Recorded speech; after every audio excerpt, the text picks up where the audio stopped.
একটা সরকার যায়, আবার আরেকটা সরকার আসে। সরকার একটা বিদায় হয়, আল্লাহ বিদায় করেন, আবার আরেকটা ক্ষমতায় আসে, আল্লাহ ক্ষমতায় বসান। এরপরে আল্লাহ পাক বলেন লিনানজুরা কাইফা তা'মালুন, আমি তাকায় দেখি তোমাদের আমলটা কেমন হয়। যদি আমল খারাপ হয় তাহলে অতীতে যেমন হয়েছে আবারও তেমন হতে পারে। ঠিক কিনা বলেন? ঠিক কিনা বলেন?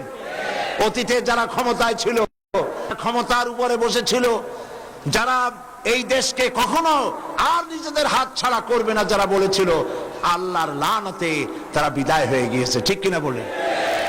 আমি বন্ধুদেরকে বলবো, যারা অতীতে ক্ষমতায় ছিলেন নিজেদের চেহারা দেখুন, আল্লাহর গজব আপনাদেরকে হারায় দিয়েছে। এতে কি কোনো সন্দেহ আছে? আপনারা সব থেকে দুশ্মনী করেছেন ইসলামের সাথে, সব থেকে দুশ্মনী করেছেন ইসলামী আন্দোলনের সাথে, সব থেকে বেশি দুশ্মনী করেছেন আলেমদের সাথে। আলেমদেরকে কারারুদ্ধ করেছেন, আর শাইখুল হাদিসকে মানুষ খুন করার অপরাধে মিথ্যা অজুহাত দিয়ে তাকে জেলের মধ্যে পুরে চোর ডাকাতের সাথে রাখছেন। ৮৬ বছরের বৃদ্ধ মানুষ ৬০ বছর বুখারী শরীফের খেদমত করতেছেন, তিনি মানুষ খুন করছে এই কথা শয়তানও বিশ্বাস করতে চাইবে না। তাকে আপনারা জেলে পুরেছেন। মুফতি জারুল হক, মুফতি আমিনী, আলেম ওলামা সব ছিল আপনাদের দুশ্মন। কোরআনের সাথে দুশ্মনী করেছেন, ইসলামের সাথে দুশ্মনী করেছেন, আল্লাহ নারাজ হয়ে গিয়েছেন। ঠিক কিনা বলেন?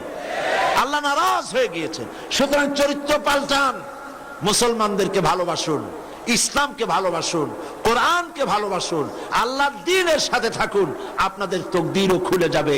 আসুন আমাদের সাথে একসাথে ইসলামের কাজ করি।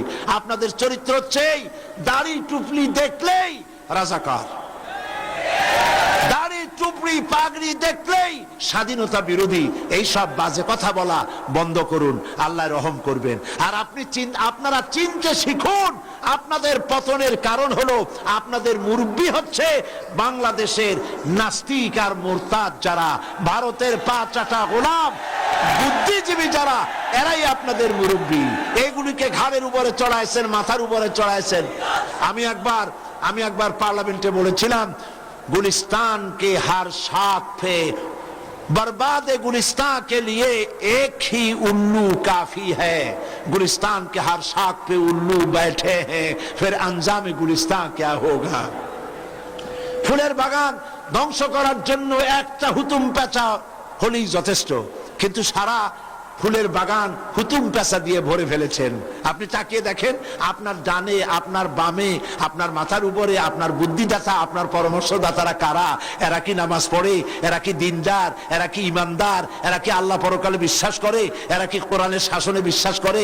এরা কি নবীর শাসনে বিশ্বাস করে? করে না। আর সবচাইতে নিকৃষ্ট মতবাদ যেটা, যার নাম ধর্ম নিরপেক্ষ মতবাদ, এটাই হলো আপনার আদর্শ। নাউজুবিল্লাহ বলেন। আজ এই বিশাল জনসমুদ্র, লক্ষ লক্ষ মানুষকে সাক্ষী রেখে বলছি, হক কথা শুনে যান। ধর্মনিরপেক্ষ মতবাদ একটি কুফরি মতবাদ। পৃথিবীর সমস্ত আলেম, সমস্ত পীর বুজুর্গ সব একমত, ধর্মনিরপেক্ষ মতবাদ কুফরি মতবাদ। কোন মুসলমানের জন্য ধর্মনিরপেক্ষ মতবাদের আন্দোলন করা জায়েজ নাই, হারাম হারাম। আর সেই আদর্শই আপনার। কোন নবী কি ধর্মনিরপেক্ষ ছিলেন? কোন সাহাবী ধর্মনিরপেক্ষ ছিলেন? কেউ ধর্মনিরপেক্ষ ছিলেন না, কোন আলেম ধর্মনিরপেক্ষ নাই। সেই জন্য ধর্মনিরপেক্ষ মতবাদ থেকে ফিরে আসুন, এই দেশকে ভালোবাসুন। এই দেশের বৃহত্তর জনগোষ্ঠী মুসলমান, বৃহত্তর জনগোষ্ঠী মুসলমান যেদিকে যাবে তারাই দেশ শাসন করবে। এদেশের বৃহত্তর জনগোষ্ঠী ইসলাম চায়, সন্ত্রাস থেকে বাঁচতে চায়, তাই তারা সন্ত্রাস থেকে বাঁচার জন্য ইসলামের পক্ষে কাজ করেছে, ইসলামের পক্ষে এসেছে। ইনশাআল্লাহ আল্লাহর মেহেরবানিতে আমরা এগিয়ে যাব।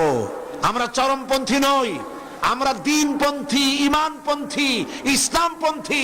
রাসূলুল্লাহ যেভাবে দ্বীন কায়েম করেছেন সেইভাবে মানুষের ভেতরে থেকে থেকে দ্বীনের দাওয়াত দিয়ে, মানুষকে বুঝাইয়া, তরবারি দিয়ে নয়, দরদ দিয়ে, ভালোবাসা দিয়া, দিন বুঝাইয়া বাংলাদেশে ইসলাম প্রতিষ্ঠা করা হবে ইনশাআল্লাহ।